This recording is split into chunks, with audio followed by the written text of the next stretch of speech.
गुरुचरण, कृष्णदास आणि मी श्रीपाद प्रभूंच्या सम्मुख अद्वितीय आनंदाच्या सागरात विहार करत होतो. गुरुदत्त नावाचा एक ज्योतिषी श्री गुरुदेवांच्या दर्शनासाठी आला होता. श्रीपाद प्रभूंनी त्याचा यथोचित सन्मान केला. एका निवांत जागी बसून सत्संग करा असा त्यांनी आदेश दिला. आमचं संभाषण ज्योतिषशास्त्राकडे वळलं. मी दत्त महाशयांना म्हणालो, महाराज, ज्योतिषशास्त्रात सांगितलेलं फळ खरंच असतं का? फळात बदल करता येतो का? मानव जीवनातील पूर्व कर्म निर्देशित असतात. यावर श्री गुरुदत्त भट्ट म्हणाले, भ चक्र ही नक्षत्र कक्षा आहे. हिची सुरुवात अश्विनी नक्षत्रापासून होते. हे नक्षत्र स्थळ निर्देश करण्यासाठी चैत्र पक्ष आहे आणि रैवत पक्ष नावाची दुसरी पद्धत आहे. रेवती नक्षत्र असणाऱ्या स्थानापेक्षा 8 कळा कमी असलेल्या स्थानामुळे ते ग्राह्य नाही. अश्विनी नक्षत्र गोल ओळखण्यास कठीण आहे, परंतु 180 अंशावर असलेलं चित्रा नक्षत्र याचा एकच गोल प्रकाशवंत असून स्फुट असल्यानं त्यात 6 ही राशी मिळवल्यास ती अश्विनी होऊन चैत्र पक्ष म्हणून ग्राह्य मानली जाते. अश्विनी नक्षत्र तुर्गमुखाश्विनी श्रेणी 3 गोल म्हणून स्पष्ट करण्यात आली आहे. श्रीपाद श्रीवल्लभ चित्रा नक्षत्रावर जन्म घेण्यास एक विशेष कारण आहे. 3 गोल एकत्र असलेलं अश्विनी नक्षत्र म्हणजे त्यांचं स्वरूप आहे. तोच भ चक्राचा प्रारंभ आहे. तेच त्यांचं दत्तात्रय स्वरूप आहे. कलियुगात त्यांचा प्रथम अवतार श्रीपाद श्रीवल्लभ आहे.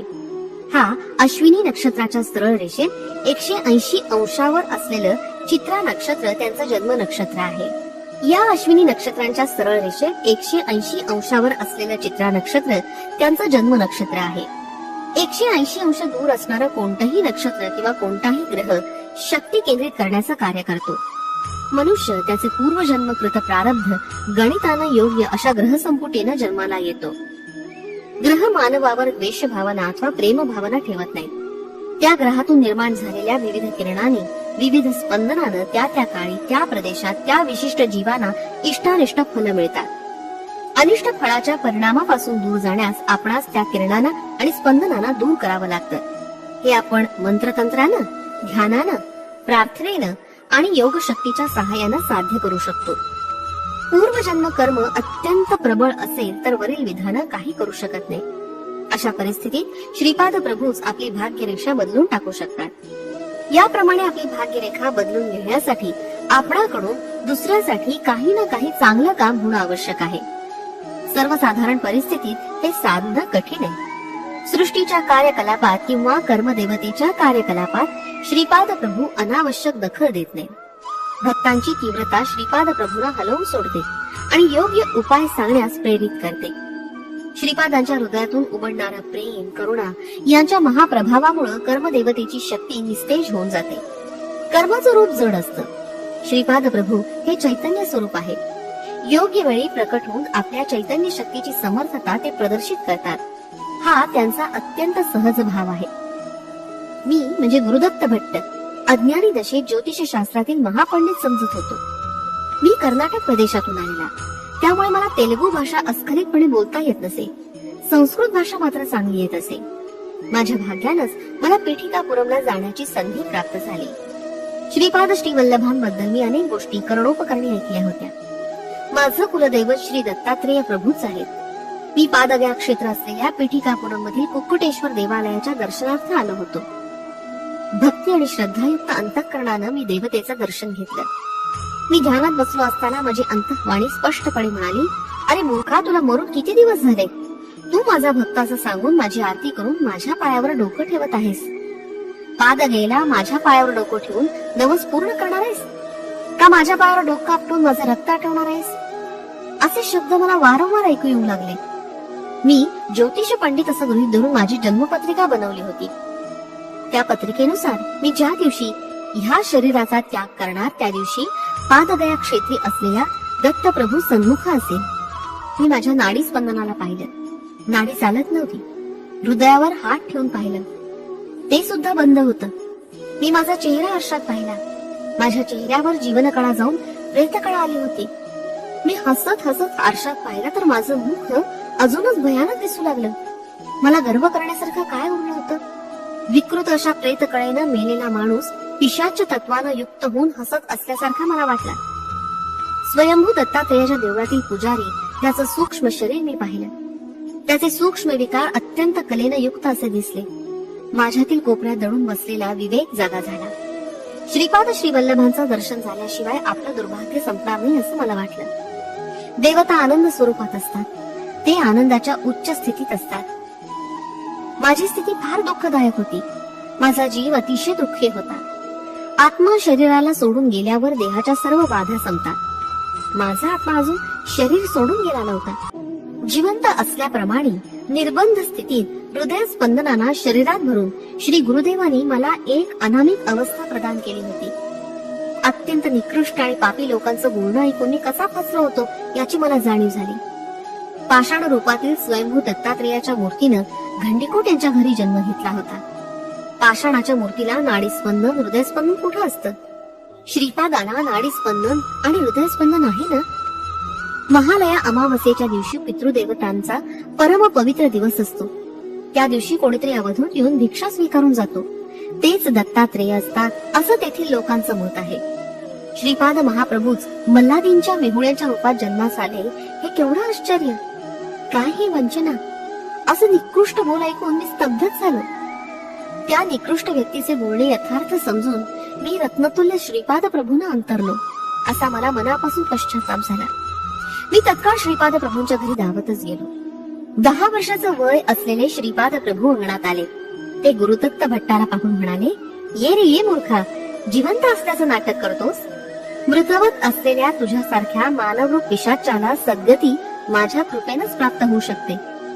तुम्ही केलेल्या दुष्कृत्यामुळे रौरवादी नरकाच्या यातना भोगीत असलेल्या तुमच्या पितरांना सद्गती मिळावी म्हणून अवधूत वेशधारी होऊन महालया अमावस्येच्या पवित्र दिनी भिक्षा मागण्यास आलेला मी कोण हे तू जाणतोस का? ते दत्तात्रेय कोण ते माहिती आहे का? ते दत्तात्रेय म्हणजे मीच आहे. त्यांचं नुसतं नाव घेतलं तरी राक्षस पिशाच गण थरथर कापू लागतात. ते दत्तात्रेय मीच आहे. तुझं मी दगडी शिळेत रूपांतर करू शकतो, तुला उपाशी ठेवू शकतो आणि तुझे प्राण सुद्धा घेऊ शकतो. तू जिवंत असल्याप्रमाणे दिसत असलास तरी मृतवतच आहे. तू जिवंत असल्याचं नाटक करू शकतोस. मी दत्त आहे की नाही याचा विचार आपण नंतर करू. प्रथम तू तुझ्याविषयी सांग. हे ऐकून मी गर्भगळीत झालो आणि माझा थरकाप उडाला.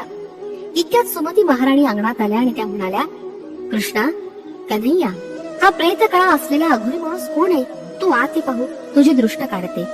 यावर श्रीपाद म्हणाले, माते, हा अजून अघोरी झालेला नाही, परंतु याचा पुढचा जन्म शवाना नेणाऱ्यांचा येणार आहे. त्या जन्मापूर्वी तू माझ्या दर्शनाला आला आहे. आपल्या घरी उरलेला भात याला खाण्यास दे. श्रीपाद प्रभूंच्या मातेनं शिल्लक ठेवलेला भात आणून दिला. श्रीपादांनी तो गुरुदत्त भट्टास दिला आणि जेवून लवकर निघून जाण्यास सांगितलं. गुरुदत्त भट्टानं तो भात घेऊन कुक्कुटेश्वराच्या मंदिराच्या समोरील मोकळ्या जागेत बसून खाल्ला. तो खाताच त्याची दुरावस्था नाहीशी झाली. तो पुन्हा श्रीपाद प्रभूंच्या दर्शनाला गेला. तेव्हा श्रेष्ठी श्रीपादांना घेऊन दुकानात गेले होते. श्रीपाद प्रभू पैसे मोजून तिजोरीत ठेवत होते. श्रेष्ठी स्वतः तांदूळ ज्वारी मोजून ग्राहकांना देत होते. तेव्हा श्रीपादांनी श्रेष्ठीला विचारलं, आजोबा, आज दशमी आहे, बाबांना किती दक्षिणा देणार? तेव्हा श्रेष्ठी म्हणाले, आपणा दोघात काही भेद नाही. तुला जे हवं असेल ते तू घेऊ शकतोस. तुला हवं असलेलं तू घे आणि मला हवं असलेलं तू मला दे. ते दृश्य किती मनोहर होतं याचं वर्णन करणं कठीण. श्रीपाद प्रभूंनी एक गुळाचा खडा घेऊन तोंडात टाकला आणि एक गुळाचा खडा श्रेष्ठीना प्रसाद म्हणून दिला. श्रीपाद प्रभू म्हणाले, आज मला करायची असलेली गणेश पूजा झाली. गणेशाने गुळाचा खडा तोंडात टाकून नैवेद्य स्वीकारला. तुम्हास खोटं वाटत असल्यास माझं तोंड पहा, असं म्हणून श्रीपादांनी आपलं तोंड उघडून श्रेष्ठीना दाखवलं. या मुखात कोणतं महारूप दिसलं ते श्रेष्ठीनाच ठाऊक. ते त्यांनी कोणालाच सांगितलं नाही. ते श्रीपादांना म्हणाले, सोनुल्या श्रीपादा, गणेशाला जेव्हा भूक लागेल तेव्हा आम्हास न विचारता हवा तेवढा गुळ नैवेद्यासाठी घेत जा. तेवढ्यात अखंड सौभाग्यवती व्यंकट सुब्बमंबा तिथे आल्या. त्यांनी श्रीपाद प्रभूला अभ्यंग स्नानासाठी नेलं. अरे शंकर भट्टा, कुत्सित लोकांचं बोलणं ऐकून मी म्हणजे गुरुदत्त भट्ट अधोगतीला जाऊन अघोरी जन्माच्या दुर्भाग्यात जाणार होतो. परंतु श्रीपाद प्रभूंनी त्यातून माझं रक्षण केलं. मला नुसतं सोडलं असतं, माझ्यावर कृपा दृष्टी झाली नसती तर माझं पतन झालं असतं. सद्गुरूंना आपल्याबद्दल वाटणाऱ्या निस्वार्थ प्रेमामुळे ते आपली पूर्वजन्मातील कर्मफलापासून पूर्ण सुटका करतात. यासाठी ते आपला अमूल्य वेळ आणि शक्ती खर्ची घालतात. श्रीपाद प्रभूंची जन्मपत्रिका सांद्र सिंधू वेदातून पाहता येते. श्रीपाद प्रभूंच्या घरी तेलुगू भाषेबरोबरच संस्कृत भाषा सुद्धा बोलली जात असे. हिमालयातील पवित्र भूमीवर जी भाषा बोलली जात असे त्या भाषेत श्रीपाद प्रभू अप्पळ राज शर्मा आणि बापनाचार्युलू बोलत असत. संबल प्रांतात बोलली जाणारी भाषा संस्कृत भाषेपेक्षा वेगळी होती. त्या भाषेचं माधुर्य, सरलता वर्णनातीत होती. ही भाषा पीठिकापुरम मधील केवळ श्रीपाद प्रभू, बापनाचार्युलू, अप्पळ राजू शर्मा यांनाच बोलता येत असे. सत्य ऋषीश्वर नावाचे एक विद्वान गृहस्थ बापनाचार्युलूंबरोबर असताना श्रीपाद म्हणाले, आजोबा, श्रीकृष्ण सत्य किंवा असत्य काही बोलत नसत, ते केवळ कर्तव्य बोधक होते. यावर बापनाचार्युलू म्हणाले, कन्हैया, नेहमी सत्यच बोलावं, औषधाला सुद्धा खोटं बोलू नये. हे ऐकून श्रीपाद प्रभूंनी मंद हास्य केलं. त्या दिवशी बापनाचार्युलूंच्या घरी व्यंकट सुब्बय्या श्रेष्ठी आले होते. त्यांची एक आंतरिक इच्छा होती की बापनाचार्युलूंनी त्यांच्या घरी जेवण करून दक्षिणा स्वीकारावी. हा दिवस परम पवित्र महालया पक्षातील एक दिवस असावा, ज्यांचे मुळे त्यांचे पितृदेव संतोष पावतील. ही इच्छा बापनाचार्युलू पूर्ण करतील का नाही याबद्दल त्यांना शंका होती. त्यामुळे श्रेष्ठींनी श्रीपादांच्या समोर नतमस्तक होऊन बापनाचार्युलूंच्या समोर आपली इच्छा प्रकट केली. बापनाचार्युलूंनी महालय पक्षात श्रेष्ठींच्या घरी जाऊन जेवण करून दक्षिणा स्वीकारण्याची अनुमती दिली. या संमतीनं श्रेष्ठींच्या आनंदाला पारावार नव्हता. श्रीपाद प्रभू बहु चमत्कारी होते. महालय पक्षातील जेवणाचं आमंत्रण स्वीकारलेले बापनाचार्युलू आणि आमंत्रण देणारी श्रेष्ठी या दोघांना या गोष्टीचा विसर पडला. महालया अमावस्येचा मध्यान्ह समय आला. श्रेष्ठी बापनाचार्युलूंच्या घरी आले. श्रीपाद मंद हास्य करून म्हणाले, आजोबा, वाग्दान करू नये, केल्यास त्याप्रमाणे नक्की वागावं. वाग्दान करून ते विसरणं महापाप आहे. तुम्हा दोघांना मी त्याची आठवण करून देतो. त्यावेळी श्रेष्ठी आणि बापनाचार्युलू दोघांनाही आपली चूक लक्षात आली. जीवन समज कशी द्यायची आणि विस्मृती कशी घालवायची या दोन्ही कला श्रीपादांना उत्तम रीतीने अवगत होत्या. ते सर्व बाबतीत समर्थ होते. त्या दोघांना सावध करून ते म्हणाले, तुम्हाला विस्मृती देण्याचा माझा एक हेतू आहे. प्रत्येक मानवात मी करणारं एक चैतन्य रूप आहे. जीव आपल्या मात्या पित्यांकडून नुसतं शरीरच नाही तर मी असं चैतन्य रूप सुद्धा ग्रहण करतो. या मी अशा चैतन्याला विश्व प्रणालिकेत पार पाडण्यासाठी कोणत्या ना कोणत्या जबाबदारीचं कर्म असतंच. पित्याकडून मुलाला, मुलाकडून त्याच्या मुलाला असं परंपरागत बंधन प्रत्येकाला असतं. गृहस्थाश्रम सोडून संन्यासाश्रम स्वीकारल्यानंतरच या कर्मबंधनापासून सुटका होते. आज केलेलं वाग्दान परिमित होऊन नाम स्वरूपात्मक असलेल्या या जन्मानंतर तुमच्या दोघातच संपणार आहे असं नाही. हे बृहदाकार स्वरूपात असलेल्या मीच्या चैतन्यात बदलल्यामुळे कोणत्या तरी एका देशात, कोणत्या तरी एका काळात बापनाचार्युलू वंशाची एखादी व्यक्ती श्रेष्ठी वंशातील कोणत्या तरी एका व्यक्तीच्या घरी महालय पक्षातील भोजन करून दक्षिणा स्वीकार करेल. ते केव्हा, कसं, कशा प्रकारे ते मला विचारू नका, कारण कर्मस्वरूप फारच संदिग्धमय असतं, सूक्ष्ममयी असतं. काही कर्मात भौतिक काल, योग काल असा वेगवेगळा असतो. भौतिक कालरित्या महालय पक्षातील हे कर्म करूनच संपवावं लागतं. योग्य काळ नसेल तर ते कर्म लांबणीवर पडतं. यावर मी म्हणजे शंकर भट्ट म्हणालो, अरे गुरुदत्त भट्टा, भौतिक काळ आणि योग काळ म्हणजे काय ते मला विवरण करून सांग. श्री गुरुदत्त भट्ट महोदय म्हणाले, भौतिक काळ, भौतिक देश, मानसिक काळ, मानसिक दशा तसंच योग काळ आणि योग देश यांचं 6 ते 10 वर्षापर्यंत वय असतं. तो नेहमी 16 वर्षाच्या किशोर अवस्थेतील मुलासारखा निरंतर विद्याश्रमात असतो. त्याचा भौतिक काळ 60 वर्षाचा निर्धारित केलेला आहे. तो शरीराशी संबंधित आहे. त्याचा मानसिक काळ 20 वर्ष निर्धारित केलेला आहे. 20 वर्षाच्या युवकाला 60 वर्षाचं वय असलेल्या वृद्धाचं वजन असतं. जबाबदाऱ्या असतील तर त्यांचा काळ 20 वर्ष असतो. तो शरीराशी संबंधित आहे. त्याचा मानसिक काळ 60 वर्ष आहे. याप्रमाणे भौतिक काळ आणि मानसिक काळ एकाच काळात मिळून असावा असा नियम नाही. तो वेगवेगळा असू शकतो. काशीमध्ये अथवा पीठिकापुरम मध्ये निवास केल्यानं तापत्रयापासून सुटका. काशीवासाचं फल, पीठापुरम निवासाचं फल. श्रीपाद प्रभू म्हणाले, मी कालातीत आहे. ज्या भक्ताला काशीमध्ये निवास करण्याची इच्छा आहे आणि आंतरिक तळमळ आहे त्याला काशी निवासाची प्राप्ती होते. भौतिक दृष्ट्या तो कोणत्याही प्रदेशात असला तरी मानसिक दृष्ट्या त्याचा निवास काशीतच असतो. भौतिक दृष्ट्या काशीत राहून गोहत्या करणाऱ्यास काशी निवासाचं फळ मिळत नाही. ज्याप्रमाणे गंगा जलातून माशासाठी निरीक्षण करणाऱ्या बगळ्यास गंगा स्नानाचा लाभ होत नाही. एखादा साधक भौतिक रूपानं पिठिकापुरमला राहत असेल आणि श्रीपाद प्रभूंचं दर्शन सुद्धा घेत असेल, तरी जर त्याचा मानसिक काल आणि देश पिठिकापुरमला नसेल तर तो श्रीपाद प्रभूंचा भक्त होणार नाही. योग काल आणि योग देश आध्यात्मिक शक्ती संपन्न असलेल्या व्यक्तीलाच अवगत असतो. श्रीपाद प्रभूंचा अनुग्रह कोणाला आणि केव्हा मिळेल, कोणत्या देशात मिळेल, हे न कळणारं गूढ रहस्य आहे. मानवाला केवळ कर्म करण्याचाच अधिकार आहे. देह हे एक क्षेत्र आहे. त्यात जर मन नसेल तर त्याला क्षेत्रवासाचं फल मिळणार नाही. सत्कर्म केल्यानं सुख आणि दुष्कर्म केल्यानं दुःख प्राप्त होणं हे अनिवार्य आहे. पूर्वजन्माचं बंधन आपला पाठलाग करत असतं. सद्गुरूंच्या कृपेमुळे आपण त्यापासून मुक्त होतो. काल चांगला नसेल तर आपण कोणत्याही देशात असलो तरी त्या कर्माचं फल चुकवू शकत नाही. हा अत्यंत अनाकलनीय विषय आहे. पिठिकापुरम मध्ये नरसिंह वर्मांच्या घरी एक सेवक होता. त्याचं नाव शिवय्या असं होतं. एके दिवशी श्रीपाद प्रभूंना त्यानं पाहिलं. तत्काळ त्याच्या मनोवृत्तीत बदल झाला. त्यानं निद्रा आहार सोडले आणि असंबद्ध बोलू लागला. मी सृष्टी स्थिती आणि लय यासाठी कारणीभूत आहे. मीच सर्व सृष्टीचा आदिमूळ आहे.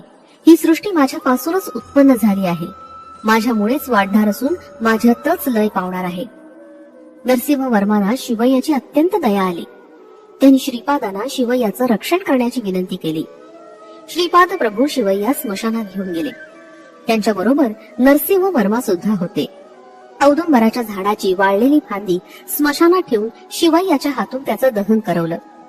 त्यामुळे शिवय्याची त्या विचित्र मनोवृत्तीतून सुटका झाली. नरसिंह वर्मांना हे सारं अत्यंत आश्चर्यकारक वाटलं. श्रीपाद प्रभू म्हणाले, आजोबा, यात आश्चर्य करण्यासारखा काही नाही. वायसपूर गावात एक पंडित माझ्यावर अत्याचार करत होता.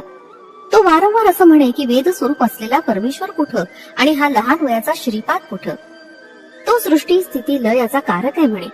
तो आदिमूल आहे म्हणे. हे सारं खोटं आहे. थोड्याच दिवसात तो पंडित मरण पावला आणि आपल्या कृत्यामुळे ब्रह्मराक्षस झाला. एका जन्मी हा शिवय्या त्या पंडिताचा अल्पऋणी होता. मी योगकाल कल्पून स्मशानात योगदेश निर्माण करून योग कर्माच्या योगानं वाळलेल्या काडीचं दहन करून त्या ब्रह्मराक्षस तत्वातून पंडिताची सुटका केली. आपल्या शिवय्याची त्या ब्रह्मराक्षसाच्या पंजातून सुटका केली. अरे शंकर भट्टा, पिठिकापुरम क्षेत्री अवतरलेले हे महातेजस्वी आणि धर्मज्योती श्रीपाद प्रभू कुरुगड्डीस येऊन त्यांनी या क्षेत्रास पवित्र केलं. श्रीपाद प्रभूंच्या महासंकल्पानं ग्रहांचं फलित ठरवलं जातं. कोणत्याही प्रकारच्या ज्योतिष फलानं निर्धारित केलेले भौतिक काळ आणि भौतिक नियम नसतात. ते योगकाल पाहून, योगदेश पाहून यांचा निर्णय होतो. श्रीपादांनी अनुग्रहित केलेलं प्रारब्ध कर्म मरण चुकवू शकतं. श्रीपादांनी कल्पना केलेल्या ज्योतिष शास्त्रानुसार 1000 वर्षानंतर घडणाऱ्या घटना ते आताच घडवू शकतात, म्हणून योगकाल तेच ठरवतात. दूर घडणारी घटना सुद्धा ते आपल्या जवळ घडवू शकतात, म्हणून योग दशेचा निर्णय सुद्धा ते करू शकतात. संघटना सर्व देशकालात ते घडवू शकतात. श्रीपादांना देशकाळ त्यांच्या इच्छेप्रमाणे बदलता येतो. एकदा श्रेष्ठींच्या देवांना नारळ फोडताना स्वतः श्रीपादांनी तो नारळ फोडला. त्या नारळाचे त्यांनी तुकडे तुकडे केले. श्रीपाद म्हणाले, आजोबा, आज तुमचा मरणयोग होता, परंतु मी नारळाचे तुकडे करून तो टाळला. सायं संध्येची वेळ झाली. श्रीपादांकडून आज्ञा घेऊन कुरुगड्डी सोडून आम्ही कृष्णकथावल्ली ओढ्याकडे मार्गस्थ झालो. श्रीपाद श्री वल्लभांचा जय जयकार असो. फलश्रुती कर्मदोष निवारण.